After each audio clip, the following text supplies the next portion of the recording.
At 3:42 precisely, the Queen's carriage, minus the Sovereign, I'm saluting. leaves for the House of Lords. This is our bread and butter work. We're here as Sovereign's bodyguards, and not only do we have a ceremonial role, but we also have a security role as well.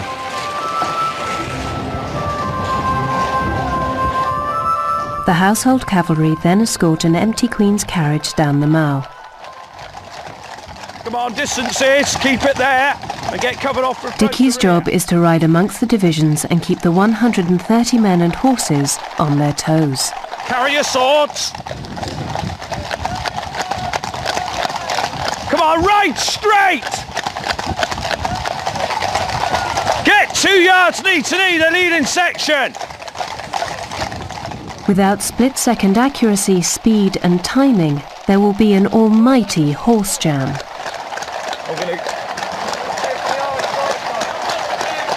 Just keep it quiet on the form-up, gents, and don't rush it.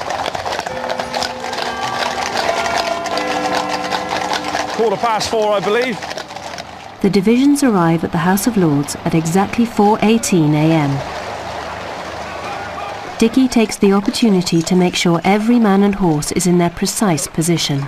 Man, stand out the corner of your eye while you're dressing off, gents. That's where you look where your horse's feet are. That's where you want to be on the day, okay? The lifeguards carried out their first royal escort nearly 350 years ago, when King Charles II returned from exile. Ever since, historically, their first role has been to act as guards, sentries and escorts to the Sovereign. Dawn starts to break as the cavalry escort the carriage back to Buckingham Palace. The commander of the household cavalry, Colonel Hammond Massey, rides on the back of the state coach. The point of the Household Cavalry is not just as an escort to Her Majesty, but to complement the dignity of the occasion and of the Queen's Majesty. And I think this is something that these days people forget. I mean, it's rather like professional actors producing a play in a theatre. The general public that come to watch the play have no idea of the amount of work and rehearsal, makeup, wardrobe, everything else that goes into it in order to make the production. The regiment returns the empty Queen's carriage to Buckingham Palace, where they practice the rank past or regimental salute to the Queen. As she's still in bed, it's the commander who takes the honour on her behalf.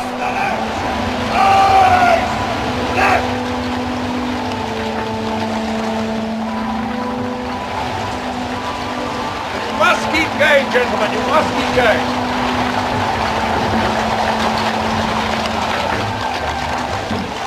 By 5:30, the whole practice is over. Ah, it's great. Yeah, I mean, it's still, I think when you stop getting that little tingle down the back of your neck, then that would be time to pack up, but that's still happening for me, so no, it's fabulous.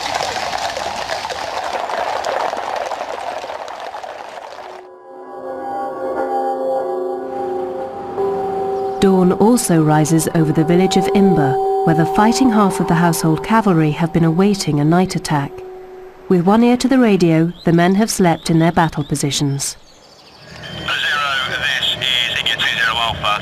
Enemy forces moving on to the road to the west of Imber. Suddenly, Bentley's team receive orders to take up positions against Apache helicopter gunships that are probing the village defences. They hover up to 3 miles away, targeting their prey. With his machine gun loaded merely with blanks, Bentley takes on the helicopters. Contact Apache, spread out.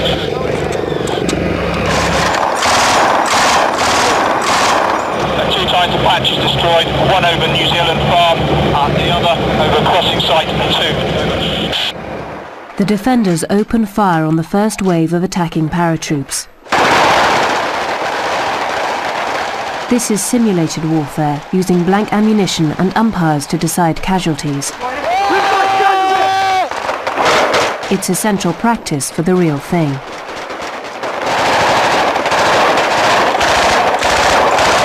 The attacking paratroops are judged to be losing the battle. From our point of view, it seems to be going very well. Just caught the net, it seems they have run out of steam.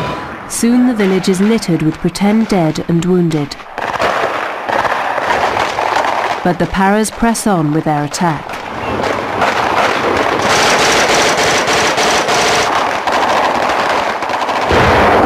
It's time for the militia's commander to send in Bentley's scimitar tanks. The enemy forces are literally about, 200 metres from the front now, around the bend. Yeah, crack on. In true cavalry tradition, Bentley charges into the melee.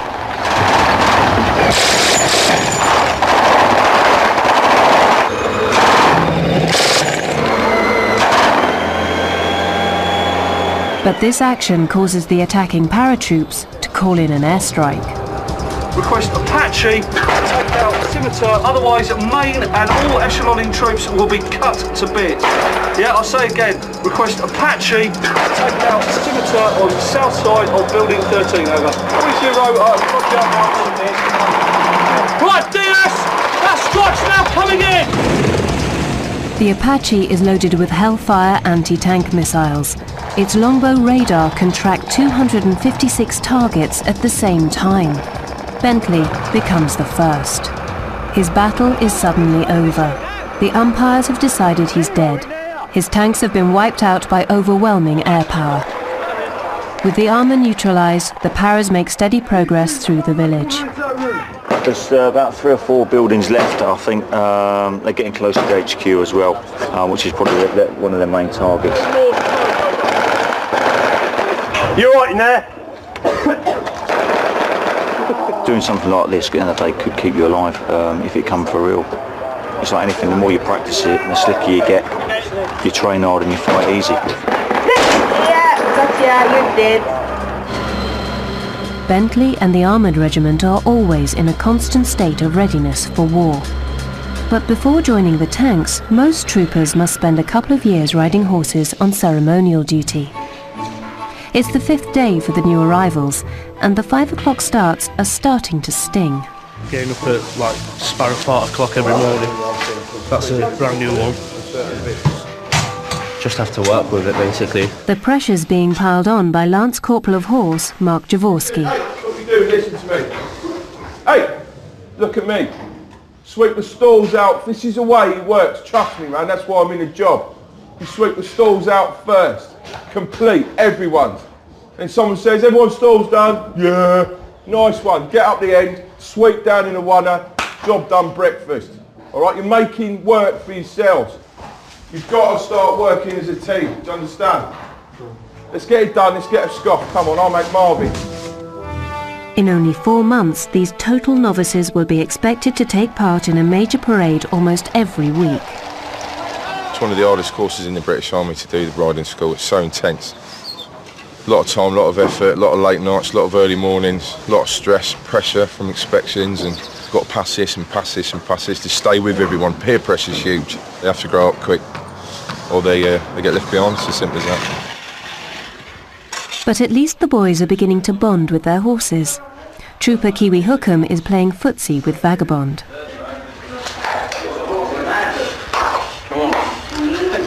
Trooper Daniel Evans has developed a particularly close bond with Seymour. Yeah, you do. Right, kiss. Thank you. Smile. Yeah, good boy. Today, the ride will trot for the first time. Straight on top, take up your reins. Trooper Forrest's quickest and best has sunk to slowest and worst. There's still a bit to be desired, still need a hand up and everything, but it's getting there. I should get it before end of course anyway. No, taking out on the horse, not the horse's fault, it's you can't get up. Lance Corporal of Horse Lee Golder decides to take it out on the rest of the ride, making them mount and dismount continuously until Forrest can get on his horse. Everyone's getting levered because of you. Get up the door. I'm a crusty old man, I haven't got the flu, do you know what I mean? I can still get up there. All right, I'll show you once and it's your go. Happy? Hand on the front, hand on the back, good grip, bounce once. Get yourself, when you're on there, you can stay here all day. You know what I mean? Just get your belly onto there, all right? Right, chest on, get up there, push up. There you go. Come on, swing. You got braces. Okay, next stage in your training. This is where we get bodies everywhere. Ride, halt! Your first trot.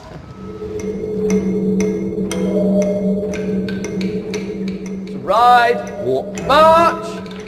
Ride, prepare to trot. Road.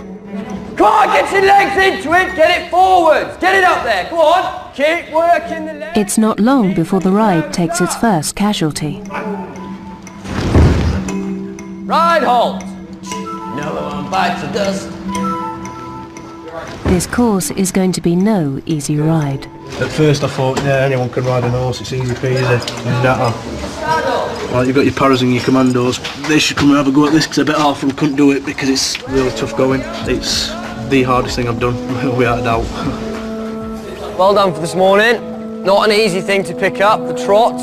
However, we cope with it. A few accidents, and we're going to have more of them when we start the canter and when we start the jumping. Okay, but so far, well done.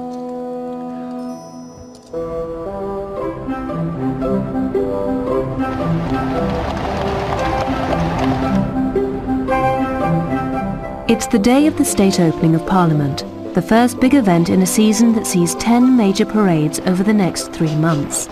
The bustle in the lines of temporary stables hides the pre-match nerves. Over in the officers' mess, second-in-command Captain Rob Gibbs is getting dressed. Always takes a while getting into this clothing. I like to give myself plenty of time and just chill. The Blues and Royals plumes for the officers are always somewhat bigger by tradition, I believe. The Connie also had a word with me the last time for mine being slightly too big, so it's been, as it were, hung just to make it slightly more controlled. I believe the soldiers use hair products on theirs. Yeah, I think that's okay. Just place that one out. The tunic with my stars, captain's rank on here. They're sort of quilted, extra thick, and you tend to sweat a lot in these with the cuirasses on as well. They tend to act like a bit like a pressure cooker as well.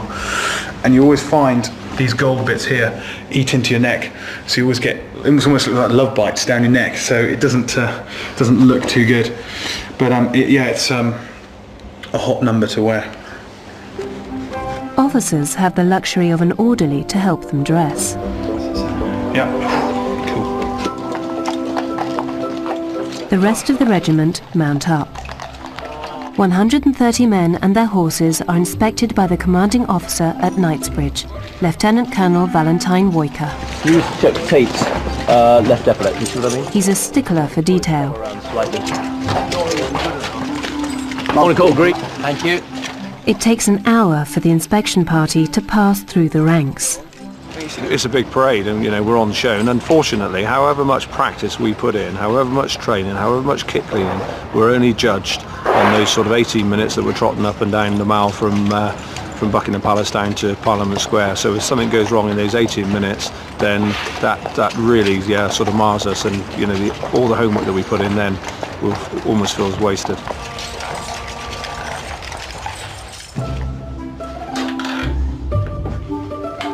Major Mark Goodwin Hudson is the field officer.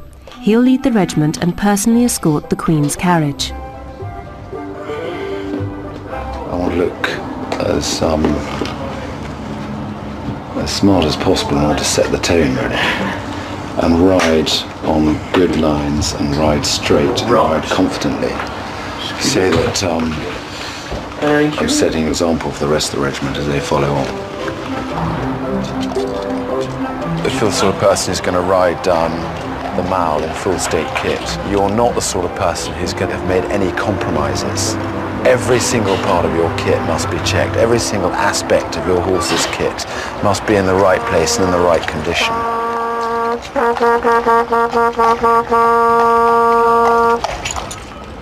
The regiment is tuned up and ready to go.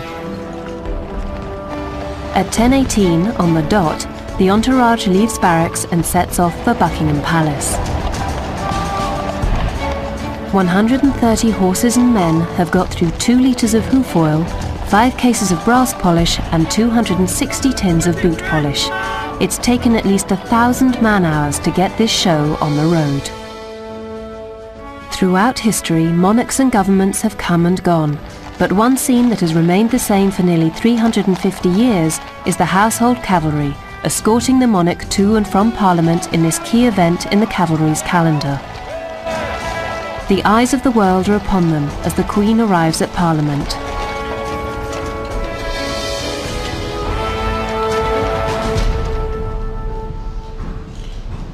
My Lords and members of the House of Commons,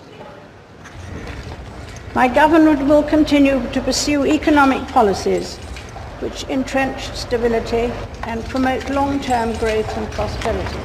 Like all bodyguarding duty, there's a lot of hanging around.